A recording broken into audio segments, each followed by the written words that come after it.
நான் சி. சரவணன், செல்வத்தின் முகவரி யூடியூப் சேனலுக்காக பேசுகிறேன்.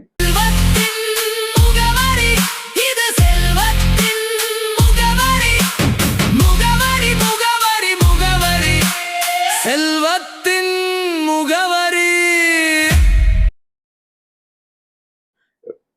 இதுவரைக்கும் வெள்ளி விலை பயங்கரமா ஏறி இருந்தது. வெள்ளி நிறைய வாங்கி வச்சிருந்தவங்களுக்கு ஒரு சந்தோஷமான செய்தி. அது என்ன செய்தினா, இதுவரைக்கும் தங்க நகைகளை மட்டும்தான் வச்சு நம்ம அடமான கடன் வாங்கிட்டு இருந்தோம். இனி வெள்ளி நகைகளையும் வைத்து அடமான கடன் வாங்க முடியும்னு ஆர்பிஐ ஒரு சந்தோஷமான செய்தி அறிவிச்சிருக்கிறது. இது பார்த்தீங்கன்னா 2026 ஏப்ரல் 1ஆம் தேதி முதல் நடைமுறைக்கு வருகிறது. இந்த வீடியோவில் அதனுடைய எளிமையான நடைமுறைகளை பற்றி சொல்கிறோம். இதுக்கு முன்னால் தங்கம் தான் ஒரு முக்கியமான அடமான கடனுக்கான ஒரு தகுதியான பொருளாக இருந்தது.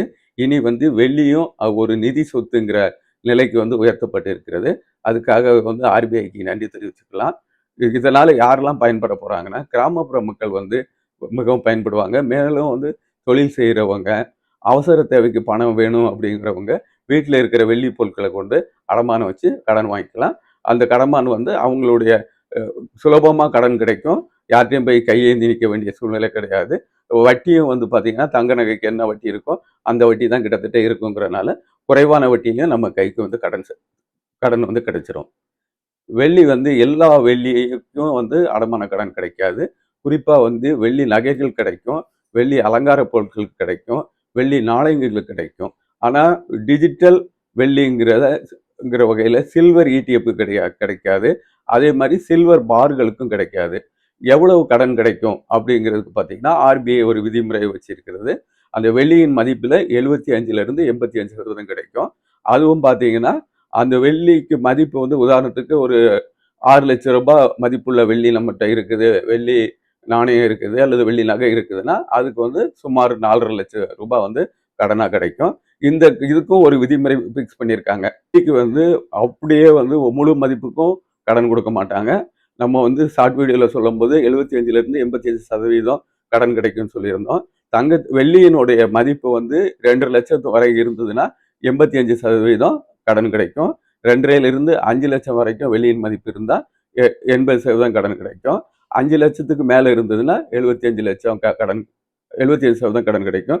உதாரணத்துக்கு நம்ம ஒருத்தட்ட இருக்கிற வெள்ளி நகைகளோட மதிப்பு 6 லட்சம்னா அவருக்கு அதிகபட்சம் 4.5 லட்சம் கடன் கிடைக்கும். இது ஒருத்தர் நம்ம ஏற்கனவே சொன்னது மாதிரி ஒருத்தர் 10 கிலோ அதிகபட்சம் 10 கிலோ வெள்ளி நகைகள் அடமானம் வைக்கலாம் அல்லது 500 கிராம் நாணயங்களை அடமானம் வைக்கலாம்.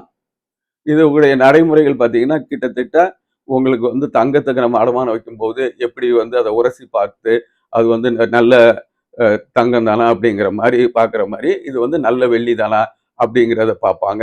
அதோடைய தூய்மை எத்தனை சதவீதம் இருக்குது அப்படிங்கிறத பார்த்துட்டு கடன் தொகையை நிர்ணயிப்பாங்க. இன்னொன்று இந்த வெள்ளியை நம்ம கடனை வாங்கிட்டு 5 வருஷம் 10 வருஷம்லாம் கட்ட முடியாது.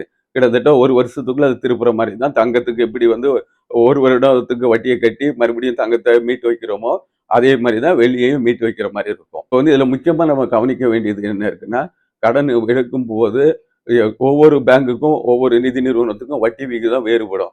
நம்ம வட்டி விகிதத்தை கணக்கு பண்ணி பார்க்கணும்.